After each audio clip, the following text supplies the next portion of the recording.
Okay, well, welcome to Chapter 9, video number 2. And what we're going to be talking about here at the start is planning for the different stages of the product life cycle regarding the marketing mix. The marketing mix, again, is the 4 Ps, the price, product, place, and promotion elements. Marketing managers do typically have to adapt the marketing mix as a product moves through the product life cycle. For example, in the market introduction stage, there are usually one or just a few products that are available. As the life cycle moves to market growth, then a variety of products start to enter the market as firms try to figure out the best product that's available. Firms also work to build some sort of familiarity with their brands, as we talked about in Chapter 8. In the first 2 stages of the product life cycle, firms try to build channels of distribution. Some brands go to more selectively chosen channels and use fewer distribution channels than others do. Some are going to be a little bit more intensive. In these stages, customers usually know little to nothing about the new product, the new idea that you have out there. So promotion in the introduction stage focuses on informing consumers, informing the customers about the new products, the new ideas.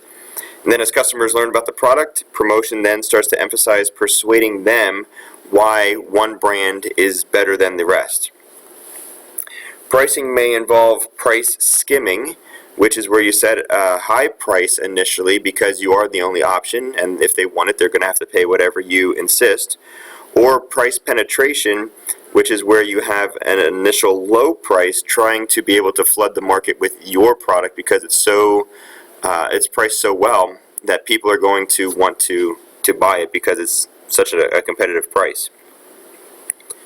As the market growth stage continues on, brands often have to meet the prices that competition sets or start adjusting their price as well to be able to keep their current customer base. As we look at the market maturity and sales decline stage, the marketing mix typically will change again for these 2 different stages.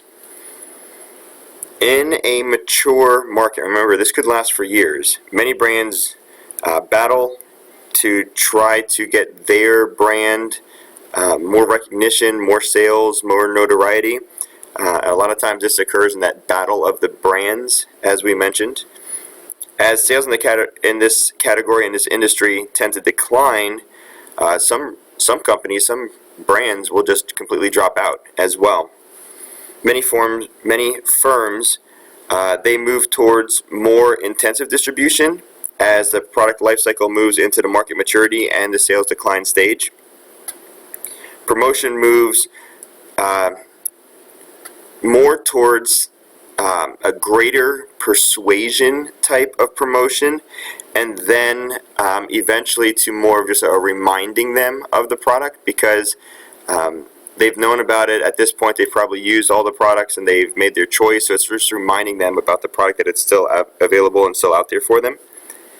With a ton of different companies and brands in the market, prices are often adjusted to meet that of the competition. There could be price cuts as well, sales, discounts, whatever is needed in these last 2 stages. When it talks about managing mature products, they have Tide as the example here, and just knowing that laundry detergent has been in the market maturity stage for decades. It's been around for a long time. And Tide laundry detergent has been changed and improved multiple times over the years, and currently, according to research, there are more than 30 different versions of Tide, including these new Tide pods, as you see here, that are available on the market. In the more mature products, promotion begins to emphasize the demand for the brand. Okay, their particular brand, not just the product in general, but now we're focusing on their particular brand. At some point, it may become necessary to discontinue a product as well. In the sales decline stage, company may determine that a phase-out strategy might be the best alternative. It might be necessary. You also have to consider that if marketing costs are reduced with the phase-out strategy, loyal customers may still continue to purchase the product, and that residual demand may be enough to generate continual profits for a company that's willing to continue to manufacture and produce that particular product that still has enough demand to make some money. All right, new product planning. A new product is one that is new and in any way for that particular company. Okay, a new product is anything that is new for that particular company. New products can be grouped into three categories based on the extent to which customers have to change their behavior to adopt this new product. The first one is what's called continuous innovations, which don't require customers to learn new behaviors. It's just a new generation, a new version of it. Dynamically continuous innovations, which require minor changes to customer behavior. There have been, maybe it's a new version of something, but enough changes have been made that they have to learn a little bit more. So there are going to be some changes there. And discontinuous innovation requires that customers adopting the innovation significantly change their behavior. Significant changes. The Federal Trade Commission does state that a product is new for only 6 months. Okay, so the FTC rule is for 6 months. In the FTC's view also, a new product must be either entirely new or changed in a functionally significant or substantial respect. Now we talk about ethical issues in the new product planning. There are a couple debates that go around this particular dilemma. There tends to be criticisms against companies for holding back new products because they want to make as much money as they can on the current ones, and then innovation tends to slow down.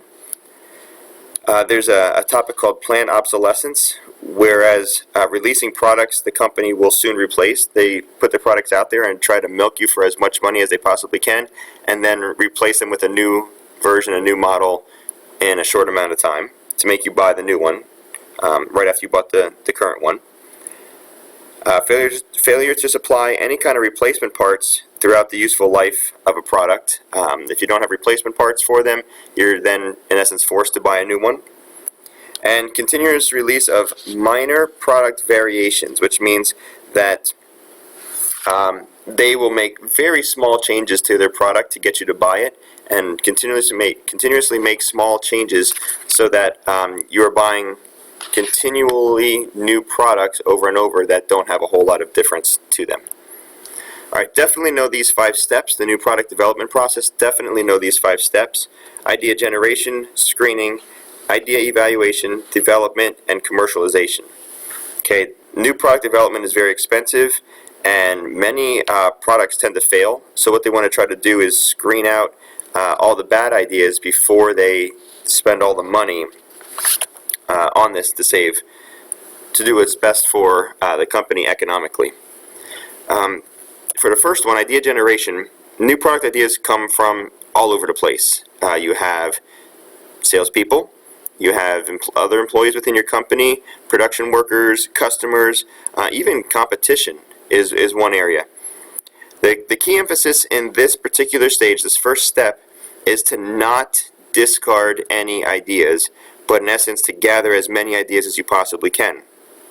There's a term that's called reverse engineering, which is where companies will buy the competitors' products, disassemble them, determine how they work, and then find a way to improve them as well.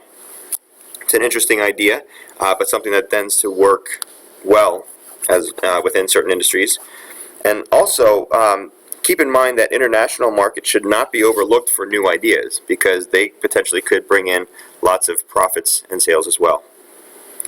Alright, screening is where we're talking about evaluating any new ideas in relations to a SWOT analysis, the strengths, the weaknesses, the opportunities, and the threats that the company might face in this particular new product area. The Consumer Product Safety Act encourages safety in product design and quality. Okay, so Consumer Product Safety Act is what will encourage safety in the product design and also quality, better quality. There's a term that's called product liability, and that is where the company has legally they are legally obligated to pay any damages to people who are injured by unsafe products or defective products that they might put out onto the market. And then lastly, ROI, which is return on investment, it's an estimate, it's a forecast that can help prioritize what product ideas you want to go with and which ones you want to stay away from. Number 3, idea evaluation. In this stage, the product ideas that survive the screening process are really now scrutinized a lot more carefully and in depth. Concept testing tends to occur here, and concept testing is where you get reactions from customers about how well the product fits into their lives, how well it meets their needs and their wants, what do they think about it. Just get some honest reaction from them to know whether or not you want to proceed with that particular product.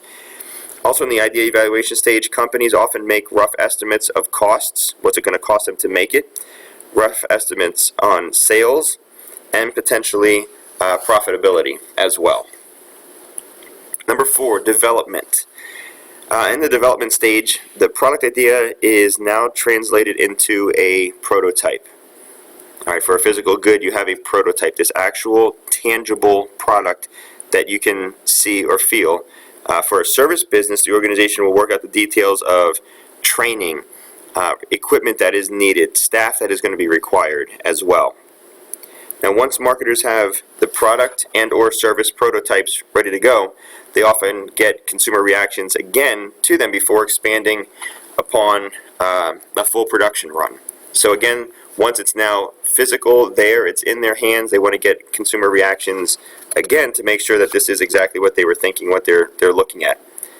Marketers may conduct test marketing, which is a dry run of a product in a small area before putting the marketing mix into larger geographic areas. Lastly is commercialization. So a product that has gone through and survived the first 4 stages of the new product development process is now ready for introduction to the full target market. And commercialization is very expensive, and for it to be successful, it usually requires cooperation from the entire organization. From manufacturing facilities to channels of distribution, any kind of training that's required. If you're doing services, the training and the equipment that is needed. Promotion, you're going to have the introductory promotion that is going to be needed, so you have the marketing department. There's a lot that is required here that we go into it. The last slide is a checking your knowledge. Top management of a large company recently approached the dean of a major business school about starting a specialized MBA program for the company's employees. After further discussions, the dean decided that the program did not fit well with the objectives and resources of the school, so the program was put on quote-unquote the back burner until conditions changed.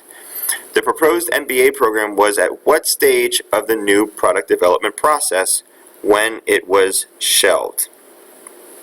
Okay, you have A, B, C, D, and E. Okay, you have your 5 stages. The best answer would be screening. All right, would be screening because you're looking at, in essence, like a SWOT analysis there, and it did not fit with what the company was looking at doing.